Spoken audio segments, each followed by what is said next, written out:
But here we are 12 years later.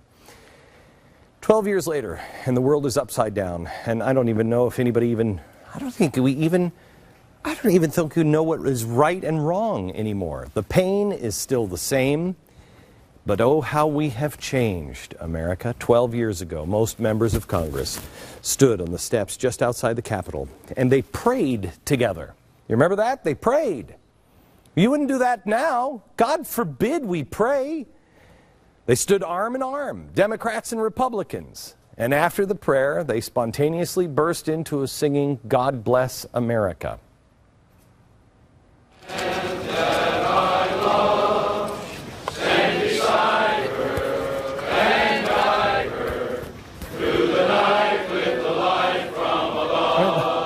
Look at this. It's Maxine Waters. That's Barbara Mikulski. You really think this is... What? What kind of a play was this? Today, God is all but banned from the public square. The principles and values of our country are mocked and labeled now as hate. 12 years ago, we stood united against a common enemy. And that enemy was killed. And why are we still fighting? Last night, America watched as the President of the United States actually argued something that I believe is treason. That we should join forces with that very same enemy. How we have changed. 12 years ago, Americans resolved unity. Do you remember? I wish our children could remember. We were a different people for a few weeks.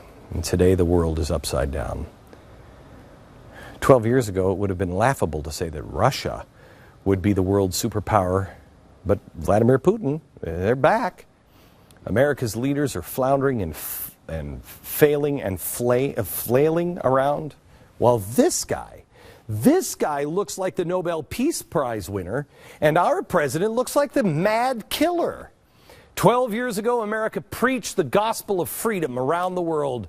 Today, America's government is bowing at the altar of control and power, attacking individual liberties inside of our very own borders, targeting our own people. The Department of Homeland Security, that wasn't around before September 11th. What is it? The NSA, the IRS now. You haven't even begun to see anything from the IRS. Wait until they control your health care. Institutions now that are here to protect us? I doubt it. They are leading to our own demise. Oh, how we have changed, all in the name of security. But there is good news. Lady Liberty's torch may be dim, but it's not out yet.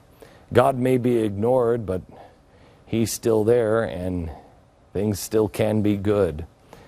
The government may want a nation of sheep, but the power of the individual remains alive and well. In Colorado, 2 state senators who led gun control efforts were defeated in a recall last night. Recall election that only happened because of 6 average American citizens.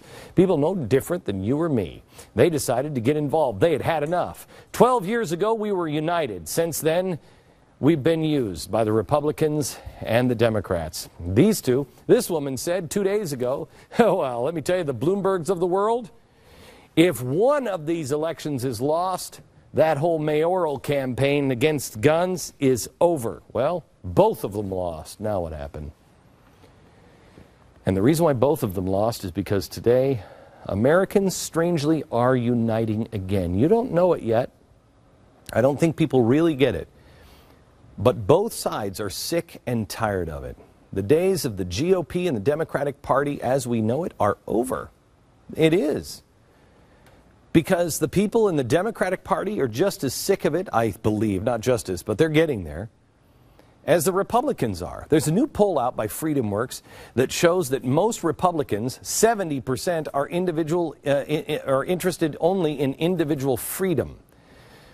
They're interested in individual freedom through lower taxes, reducing the size and scope of the government. 70% of Republicans say, I don't care about the party, I just want the principles. I believe most Democrats feel exactly the same way. They're just not quite as awake yet. But party backlash is coming, and it is coming in a big way. The future fight will no longer be Democrat versus Republican. It will be authoritarian progressive versus libertarian. Huge oppressive government versus small government. Individual power. And I believe the overwhelming majority of Americans, both Republican and Democrat, who are responsible, will choose libertarian over authoritarian any time, unless there's some crisis that just makes us run to those people singing God Bless America.